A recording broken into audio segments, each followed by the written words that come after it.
You have one unread message. One. Not a breakup text, not a tax audit, just a normal message from a normal human being. And somehow, replying to it feels like climbing Everest in flip-flops. Same thing with one dirty cup. It is not a kitchen disaster. It is not a crime scene. It is one cup. One, but your brain looks at it and says, we are not emotionally prepared for this expedition, so you walk past it again. And the cup stays there, quiet, judgmental, becoming more powerful by the hour. This is the weird thing about small tasks. They are not hard because they are big. They are hard because your brain keeps adding invisible DLC. Reply to one message is not one task anymore. No, no, no. Now it is. Read it again. Guess the tone. Sound normal. Do not sound too cold. Do not sound too eager. Explain why you disappeared. Maybe apologize. Maybe accidentally create 3 new obligations. Congratulations. Your brain just turned, yeah, sounds good, into a diplomatic crisis. And the cup does the same trick. Wash one cup? Easy. But then your brain notices the sink, then the sponge, then the counter, then the trash, then the vague feeling that your whole life is held together by one tired fork. So instead of washing the cup, you do the rational thing. You ignore it and feel bad about it all day. Very efficient. The problem is not the task. The problem is the shadow of the task. Your brain is not asking, how long will this take? It is asking, what else might this lead to? Because small tasks often come with hidden doors. A message can become a conversation. A cup can become cleaning the kitchen. An email can become a meeting. Opening one bill can become discovering a number you are not spiritually ready to meet. So your brain protects you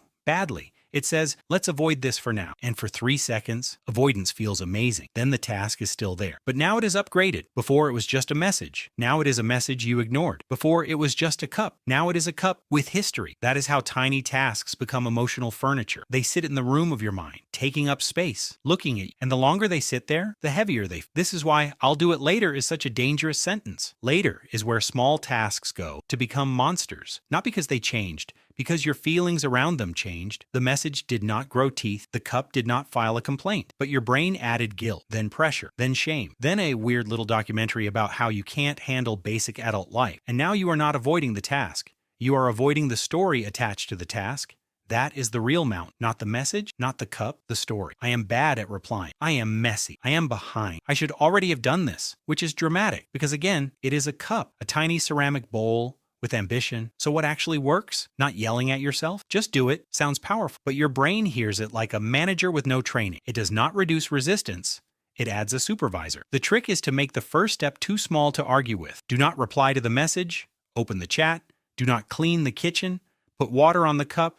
Do not answer the email. Write one terrible sentence. Do not fix your life. Stand up. That is it. The first move should be almost stupid. So small, your brain cannot build a courtroom around it. Because once you start, the monster usually shrinks. The message becomes a message. The cup becomes a cup. The email becomes a few sentences. Your brain was not warning you about the task. It was warning you about the imagined version of the task. The one with extra consequences, extra guilt, extra future work, extra emotional weather, and that is why one dirty cup can feel like Everest. Not because you are lazy, not because you are broken, because your brain is a dramatic intern. With access to the emergency alarm, it sees one small task and immediately starts a crisis meeting. So the next time one message feels impossible, do not try to become a new person. Do not buy a plant. Do not start a productivity system named after an animal. Just make the first move embarrassingly small. Open the message, touch the cup, type one word. Because most mountains in your head do not collapse when you understand them. They collapse when you take one stupid little step toward them. And yes, that includes the message you are pretending